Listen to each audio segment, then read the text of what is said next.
Ano, čtete správně. 6 lidí mi chtělo rozbít hubu kvůli holce. Abyste to pochopili, jak k tomu vlastně došlo, tak se musíme vrátit o pár týdnů nazpátek. Psal se prosinec a mě nenapadlo nic lepšího, než si stáhnout Tinder. Stáhnul jsem si Tinder, swipeoval jsem doleva, doprava. A jenom match s jednou holkou. Řekl jsem si, OK, pěkná holka, třeba jí napíšu. No, co se nestalo? Napsala první, což jak jistě můžete vědět, tak psaní, když vám holka napíše první, tak to znamená, že se jí líbíte víc než normálně. Byl to klasický ahoj, odepsal jsem ahoj, pak nějaké další zprávy mezi tím proběhly, takové ty klasické smalltalky. Vyměnili jsme si Instagram, jednoho krásného dne mi slečna napsala, že jestli nechci přijet.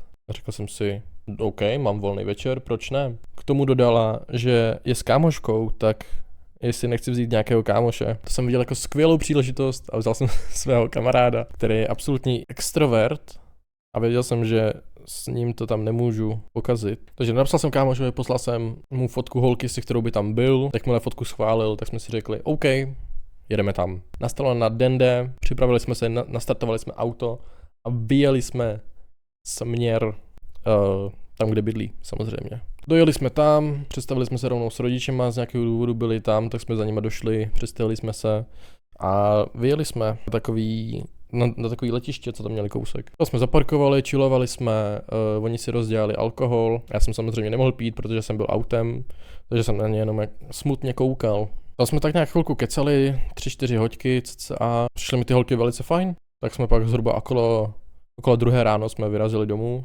a pokračovalo psaní. Mezitím jsme se 2krát viděli, 2krát jsem byl u ní. Jediný problém byl v tom, že slečna, budeme jí říkat Áďa. Slečna Áďa to brala trošku vážnějc, než jsem já původně plánoval. Já jsem to bral tak jako kamarádsky všechno, jasně, OK, píšem si. Super, máme vibe, uvidíme, jak to půjde dál. Áďa to brala trošku vážněji, řekněme. Teď už k věci. Byl už začátek ledna a byla akce jeden večer. Nejdřív jsem vůbec nechtěl jet, protože jsme se stihli ještě tak trošku jako pohádat, kde se fakt na mě jako nasrala a bál jsem se, že by mi ublížila nebo tak něco. Ne, samozřejmě vtip. Prostě jsme se trošku pohádali, trošku jsme se chytli přes zprávy.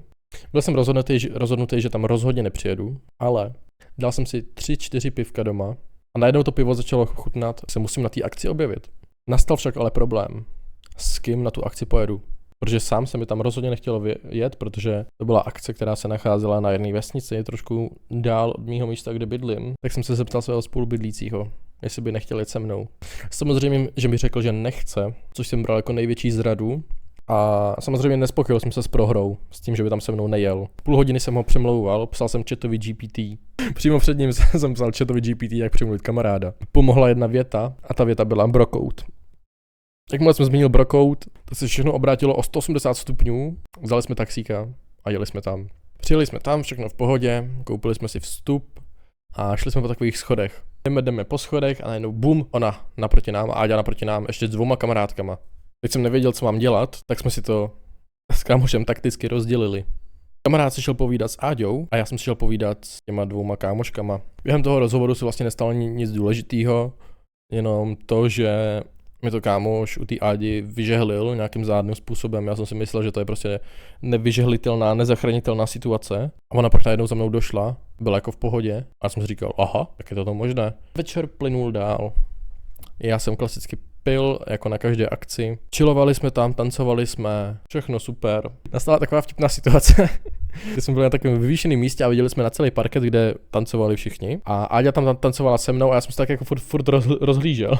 Proč jsem se rozhlížel do toho davu těch lidí, co tam tancovali. Ona se na mě tak podívala a řekla mi, koukáš po děvkách. Nemohl jsem říct, že ne, z nějakého důvodu jsem musel být upřímný v tom moment a řekl jsem jo, protože to byla realita, já jsem koukal po ostatních holkách. Ona to vzala jako srandu, já jsem se tomu zasmál, i když to sranda teda upřímně jako nebyla, ale to už je teďka vedlejší v tento moment. Pak jsem tam seděl s kámošem nějak a viděl jsem Áďu, jak tam pobíhá nějak po celém klubu a nějak mluvila na nějaký týpky nebo tak něco. A normálně by mi to bylo úplně jedno, protože ta holka mi nějak nepřirostla k srdíčku nebo tak něco. Ale moje ožralá mysl to brala jako útok na moji osobu, tak jsem si ji zablokoval všude na Instagramu, logicky. Mi přišlo jako nejlogičtější moment, mi vůbec nedošlo, že jako vlastně za mnou může jako dojít, protože jsme na stejné akci. Jsem klikl na tlačítko zablokovat na Instagramu, na Snapchatu, na čísle možná i. Pak za 10 minut za mnou přišla že proč jsem si ji zablokoval. Zjistila to do 10 minut. Jsem si říkal, OK, to je docela stalkerský výkon, to bych jakoby nezvládl zjistit takhle rychle asi. A pak tam najednou za mnou přišel jeden týpek, nějaký její kámoš. Já jsem si tam seděl, vyčilovaný, on tam za mnou došel a nastavil mi ruku, jakože mi podává ruku. Moje ego v tento moment bylo vystřelené až jakoby do vesmíru takzvaně. Nejdřív jsem mu ruku nechtěl podat. Měli tam tak 5-10 sekund a po těch zhruba 5-10 sekundách jsem si řekl OK, asi to chce hodně, tak jsem mu ji podal taky a začal na mě waflovat, že Áďa je pro něj něco jako ségra a řekl jsem mu na to jenom ok. Večer plynul dál a já jsem potkal svého kamaráda ze střední na parketu. Tak jsme tam chvilku kecali, tancovali jsme a on najednou, že mě pozve na panáka. A já OK, super, panák zadarmo, rozhodně se nebudu zlobit. Tak jsme si dali toho panáka, kecali jsme chvilku u baru a pak já jsem byl na toho kámoše, jestli nejdem tancovat ze zpátky. A on že jo, můžem. V tento moment nastal menší zvrat. Kámoš šel přede mnou, šli jsme okolo baru a já jsem si najednou všimnul, že vlevo, jakoby naproti tomu baru, tam stála opřená nějaká holka.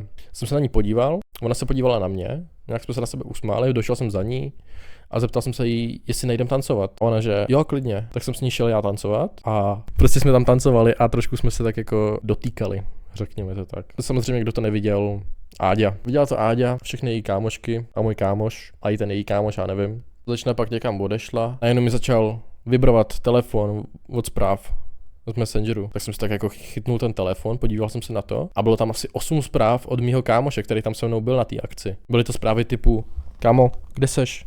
Žiješ? Prosím tě, musíme pryč. Jakoby jdou po tobě. Tak jsem si říkal, cože? Co to je za blbost? Tak jsem se tam uklidil na takový zábradlí.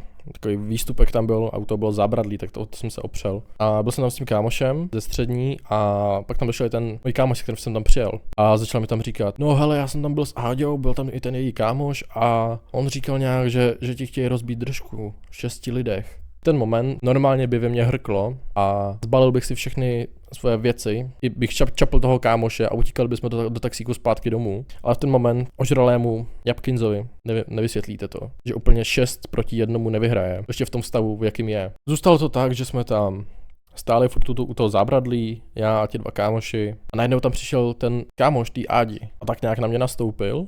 Něco jsme si tam začali říkat, já už si absolutně nepamatuju, co to bylo. Hrál tam hudba, já jsem ho neslyšel, pochybuju, že on slyšel mě, ale bylo vidět, že z nějakého důvodu on je na mě nasranej. Každopádně můj hlavní úkol v této konverzaci lomeno hádce byl deeskalovat tu situaci, protože jsem rozhodně nestál o nějaké konflikty tady na nějaké vesnické akci. A s tím vědomím, že jich vlastně na mě může být 6, že teďka tam je jeden týpek a může jich být na mě 6 vlastně reálně.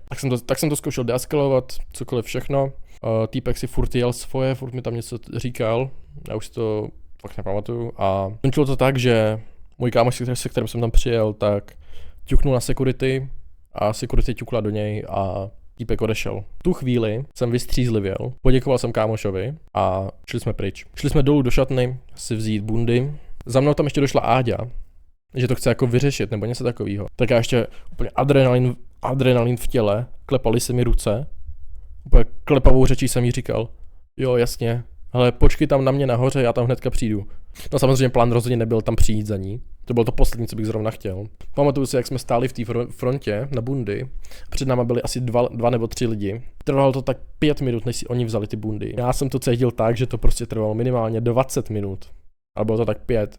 Ale pocitově to bylo 20, protože už jsem dávno chtěl být pryč. Přišli jsme k té šatně, vzali jsme si bundy a brali jsme největší čáru, co jsme kdy mohli. Jsme málem probořili i zvukovou bariéru. Jakmile jsme byli v taxíku, nadechnul jsem se, vydechnul jsem si. Říkal jsem si, teď jsem v pohodě. Přijeli jsme domů, adrenalin mi skončil, začal jsem si uvědomovat, co se vlastně stalo. Že jsem rád, že jsem živej. Áďa mě ještě nějak kontaktovala, zablokoval jsem všude. A už jsem ji nikdy neviděl. Pádně moc děkuju, že jste to dokoukal až sem, moc si toho vážím. A rada do života, pokud jste ožralí, nikdy nechoďte servát 1v6. Díky, mějte se, peace.